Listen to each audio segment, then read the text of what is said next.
People trying to say I'm only enemy. Got a code with my dogs, can get in between. I can give them life, no more energy. Amen. Amen. Welcome in, everybody. As you can see, we have added one more guest for today's show. We got myself, we got JJ as always. Now we're adding Austin's props. How we doing, man? Dude, feels good to be here. First show I've been on with you guys in a while, so it was great seeing your face. We talked for like 30 minutes before this, so that was fun catching up. But good to be here. JJ, how you doing, brother? I'm doing great. I'm glad we got the whole gang together again. We got the whole squad. I've been missing you boys. It's even with me and JJ, we haven't recorded a video in a little while, so it's good to get back to it. But for those who are new, basically the whole gist of this series that we do is sportsbooks offer these boosts and promos every day, and it's very easy to lose track of who's offering what. And the idea is we're probably leaving a lot of money on the table by not attacking them. And if we're doing it, like we're putting out gambling content pretty consistently, the average person is probably missing out on it too, even more so. So the idea of all this is to give you guys plays for all these promos that each book is doing. Today we got ESPN, DraftKings, and FanDuel. And since Austin's here, we're going to dabble into a little bit of MLB as well. So we'll start off with NBA, though. As always, we're going to start with the game pick parlay. And again, as always, ESPN is offering, I think it's a 130% boost and 120% boost as long as the odds are plus 400 or better. And here's what we went with. Austin, tell us which one is your favorite on the list. We're giving you one. There's an easy one that we'll let you take on as your first pick of the show. Yeah, I mean, that Knicks money line minus 1,200, obviously it's there on a platter. So that one I feel very, very confident in. I think you guys would agree. That's obviously why it's priced there. My next favorite one, just looking at it, is that Bucks minus 215, which obviously juiced as well. But I would probably put that at minus like 300, minus 400, honestly, for where it should be priced. The Suns team doesn't beat good teams. I think the Bucks are good enough in this situation. No, you're spot on. I mean, this Bucks team, for me, it's very hard to bet against Giannis. So betting on him against a team with no Kevin Durant, it feels pretty straightforward. Like my favorite is this Bucks team for sure.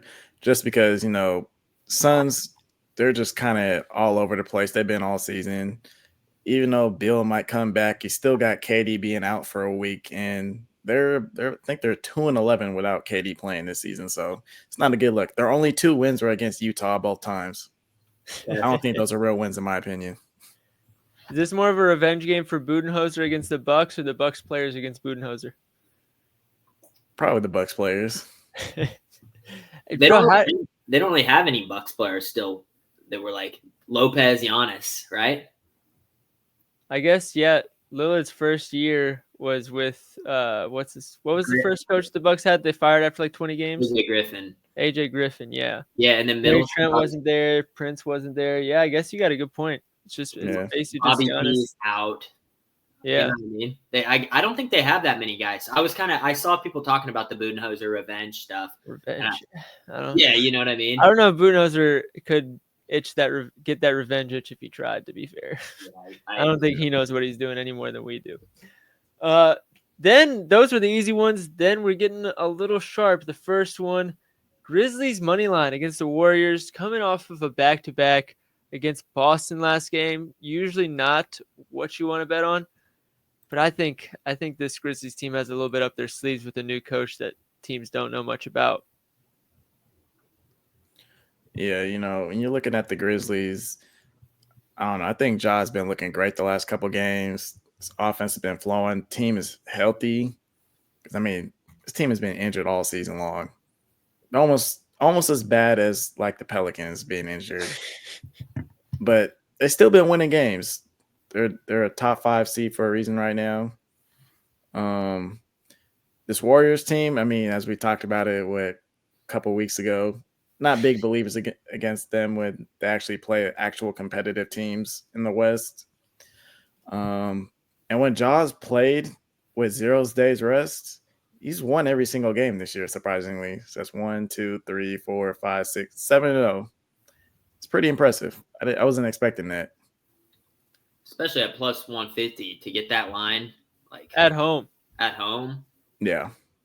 Jaren's playing like they're healthy. Like I love it. I think plus 150s that should be closer to a pick'em price in my. That's what I thought too. That should not be plus 150, even if they lose this game. Like that's good value there. I'm gonna take this chance to victory lap that take that JJ was talking about. I called that 14-2 run by the Warriors Mickey Mouse because they played a bunch of either bum teams or teams without their star players. Since then, lost to Denver without Jokic and Murray. Beat the Bucks. We'll give them that. I think Lillard might not have played. Beat the Raptors. They don't count. Beat the Raptors by 3, by the way. It wasn't a convincing win. Lost to the Hawks. Lost to the Heat. And then wins against the Pelicans and the Spurs. Those also don't count. So they have yet to win a real game since that statement. And that's going to hold true today. Lastly, another one. We're getting pretty bold, at least in my opinion. The odds don't say so as much. But Timberwolves, Nuggets, we're taking the Nuggets to win. And Jokic 15 points. Jokic 15 points was just to activate the boost. We needed to have an SGP in there somewhere. But, yeah, the pick is pretty much just Denver money line. As a lot of you guys have seen, the Pistons and Timberwolves got into a pretty big fight the other day, and it led to the suspensions of Dante DiVincenzo and Naz Reid for this game. This is a pretty important game. I don't think they're going to go into their depth guys into the 9th and 10th guy in the rotation. I think it's going to be a pretty tight rotation.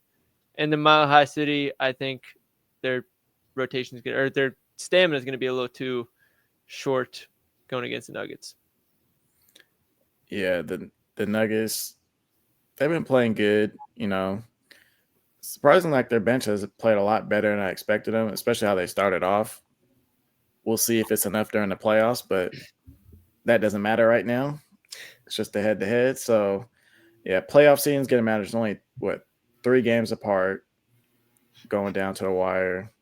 I mean, Timberwolves are trying to get out of the play-in. I think that's what's more important for them right now.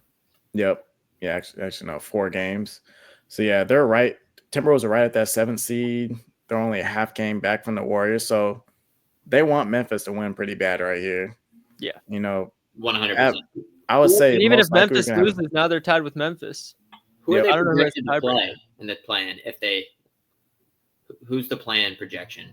Like who right now, it's Timberwolves and Clippers are tied at 7-8. Yep. But Timberwolves have the tiebreaker, and then Dallas and Sacramento at 9 and 10, half a game apart. Phoenix at 1 game out of the play-in right now. Yeah, and Sacramento's played decent ball since they've acquired Levine. You know, like I don't know if I'm dying to play them in the play-ins. They need to win these games. They need to get out of the play-ins. I actually have no idea how Dallas just overtook Phoenix and Sacramento because they were 11th like 3 games ago. Same. That's hilarious. That is crazy. I think it's so funny how committed they are to not recently. tank right now. They really said Anthony Davis just sparked something, and they're like, "Yeah, we're not taking. We're gonna get in this play-in tournament." Well, it's tough with their roster to tank. You know, like when you have AD, Kyrie, like theoretically, you don't want to tank with that roster, but yeah, Kyrie's out. I know, but like, you know what I'm saying? Like when you look at that whole roster, I don't know. That's a tough one to just throw in the towel with. Yeah. But yep. Anyways, plus 719, $50 to win $410 with the boost. That's the promo number 1. Go get that on ESPN. Next up, we're going to DraftKings. They were offering a $5 no sweat bet. So we took advantage by going long shot style, plus 1377. We each chose one pick. I'll let each one of you talk about your own pick. Once again, we get to start with the man Austin's props. Don't knock yourself out. Yeah, we're going Onyeka Okongwu, 4+ assists. You can play 3+ at plus money as well. It's one of those spots where we're taking the drop coverage of Donovan Clingan for the Portland Trailblazers against Onyeka. Young center, struggles defending at the rim against faster players, so he sags off typically. He's good defending the rim, but he sags off because he doesn't want to get blown by. I think it's going to put good potential assist upside for Onyeka here. I could see him swing into the corner, hitting Daniels. I could see a lot of quick stuff with the screen and roll. It's just one of those spots where Portland's allowed top 3 most assists to opposing centers. We've seen guys like Zach Edey get 3+ assists. We've seen Zubac go over this line. Like tons of big centers have done well. Trusting it to happen again here. And it's a 240 point total. So points are going to be scored. We need 4 assists from Onyeka. He's done it pretty consistently with Capella and Jalen Johnson off, so the hit rate's decent. But at major plus 235, I think it's worth it in this spot. No, I love it. And one of the things I do love targeting with centers against drop coverage is if you get a center that runs a lot of handoffs, that means whoever they're handing off to is stepping into an uncontested pull-up. It's the same idea as when you step into an uncontested pull-up in a pick and roll, but when it's coming from the center, it's going to count as an assist. So that applies here. Next up, my pick, Draymond Green, 2 threes against Zach Edey. I can't remember the exact amounts in terms of attempts, but I think it was like 9, 1, and 8. I think he had 3 threes made in each of those games. He's supposed to be starting as a center, and whenever you have a starting center who is willing to shoot the 3 ball against Zach Edey, who I don't think I've ever seen his feet leave the paint defensively, it's pretty simple math to just go and take their threes, in my opinion. And he's shown that whenever teams are willing to just leave him wide open, he'll take them, and he's been making them pretty well lately. So getting that at plus 110 was pretty nice, in my opinion. JJ, finish us off. Yeah, with another one, we got Gary Trent Jr., 15-plus points. Yeah, with Dame out, he's been getting good minutes, about 24-plus minutes, closer to 30 minutes the last couple games as well. Should be seeing like double-digit field goal attempts, especially because Suns allow a ton of catch-and-shoot threes. I think 10th highest frequency and 6th most made the last 10 games. So, I mean, double-digit field goal attempts and 24-plus minutes. He's over this line in 15 of 22 games. They just kept leaving him wide open last time, so I love to look. I don't think I've seen 2 people that love Gary Trent as much as you 2 do. Yeah, Specifically, you 2. I don't know what it is. And it's crazy because I hated playing him when he was with the Raptors. You have a great spot, just sell everybody. Being the toughest matchup ever. Yeah. Except Austin.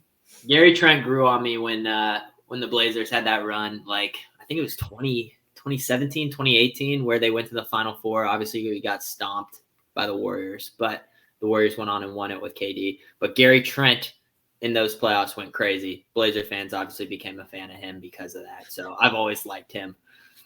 I don't think I've ever hit a Gary Trent bet in my life. Not once. I've only bet him a few times, but he had that one crazy cash for you last year. I don't remember what happened. I just remember it being a huge thing. I could tell you, but probably don't need to for this video, but it was the craziest cash probably to this day that I've ever cashed. So that's why I remember it. Well, that's what we got for the DraftKings No Sweat bet. Again, $5 on that one. If it misses, you get $5 back, basically free. Next up, we got the player performance double on FanDuel. I don't know if sponsor the right word, but I guess hosted by The Ringer. We get a 30% boost on any of the player performance doubles they're offering, which is basically a player's stat and that team to win. It's basically an SGP, but they're offering it as like a bonus or a combo. So we want to take our favorite team to win, and we didn't want to take the Knicks because that was already minus 1,200. So we went with our next favorite that we already talked about was the Bucks, and we combined it with Giannis double-double. I mean, he gets a double-double damn near every game. And the Suns, anybody who's not defending Booker or Beal, and not relevant in this case because he's out, but Durant, it's pretty much just free game for rebounds. So that's we're just going at it here. JJ, how many did he have last game? I actually forgot to. I'm forgetting what it was. Let me check. He had exactly 10 rebounds last game, but he's also had a double-double in his last 4 against the Suns. So, yeah, plus 115 with the boost. I'll gladly take that. Definitely, especially someone with an 80% hit rate. So, I mean. Yeah, bro. He's just. And he can get 10 assists. Like, obviously, it's not likely, but like, if for some reason he doesn't have the rebounds, like. That's a good point. I mean, the Suns double the hell out of him. That's what I'm saying. Rightfully so. With no Dame, who the hell else is gonna? Is there anybody else to make shots as long as it's not Giannis? Exactly. No, plus 115. That's a crazy price. Oh yeah. So that one's pretty straightforward. And lastly, we'll get to some MLB. FanDuel offered 50% profits boost for some home run bets on April 1st. Since we got my boy Austin on here, we decided to dabble in it a little bit. And here's the card we ran with. We put $5 on it, plus 18 or went that 18,000. $5 to win $910. JJ, quit laughing at me. I can't help it. The first one, Austin found some deep insider information that nobody else was able to figure out. O'Neal Cruz apparently has a torpedo bat. Austin, will you tell us where you got this information from? Yeah, bro is swinging a torpedo bat. Piss missiles coming off the bat. We're going to see it today. O'Neal Cruz, he hits one. He gets a good matchup. Shane Baz, solid right-hand arm, but Cruz rips righties. I like it still. And then my favorite one is Gino Suarez. I think he takes Will Warren deep here. He leads baseball in home runs. Actually, Judge might have tied him, I will say. Judge might have tied him. But I know he has 4 home runs. Suarez does. Judge might have 4 now, too. Batting .429 versus right-hand pitching right now. How do you not love him? I love it. I always anybody on the Diamondbacks, I don't care whether they're batting first or ninth. I'm like, yeah, they're probably going yard today. I couldn't explain it, but that's where my head is. Gino's swinging a hot stick, man. Like anything he's hitting is just going. So it's one of those spots you got to keep rolling with. And to round things off, second on the home run projection sheet that I post, only behind Kyle Tucker. And the only reason we're not playing Kyle Tucker is because I think he's hit a home run in like 3 straight games. Probably does it again today, but just in case some variance hits, we're going with the second on the sheet. And that's Tatis Jr. here. Man, who doesn't love fading Logan Allen? I mean, that guy just, when he falls apart in games, he falls apart. So taking the guy that's most likely to hit a home run on that team, man, it's speaking to me. I don't have any other way to put it. Yeah, and you also know he's got decent enough stuff where he doesn't walk a ton of guys. So I feel like he puts ball on. He gives us a pitch to hit. Tatis batting .467 on the year. Like, you're telling me we're batting .500 almost. And he's got a 5-game hit streak. Seeing the ball well. This is a huge year for him. Obviously, he had the suspension last couple years that he's been dealing with, and then the injury stuff last couple years. So this is like his first no BS year. I think Tatis goes insane. I'm all in on his stock. I have a feeling we're going to be betting him a lot this year, as he's just mispriced right now. Like, this guy is going to have a huge year. I think he goes yard today. He's probably my most confident guy to hit a home run out of these 3. I like the sound of that. I'm trying to look up what his plate appearances have looked like in the past against him, but my computer's being a little slow. But, I mean, the past doesn't matter. The future matters, and he's hitting a home run in the future today. So, yep, that's what we're rocking with. To go through everything once more real quick, we have the ESPN Game Line Parlay, 50 to win 409. DraftKings No Sweat Bet, $5 plus 1,377. Don't want to do the math off the top of my head right now, but it'll be in the sheet. FanDuel plus 115. We're going to track this at $10 because that's what we're maxed out on DraftKings, so I want to keep it pretty standard across for you guys. Make it simple. And the FanDuel home run parlay, $5 to win $910. Let's have a day, fellas. Let's have a day. Let's do it. All right, make sure you guys like and subscribe if you haven't already. We're going to obviously keep doing these videos more and more, keep making you guys more money. So take care, good luck, and we'll see everybody on the next video.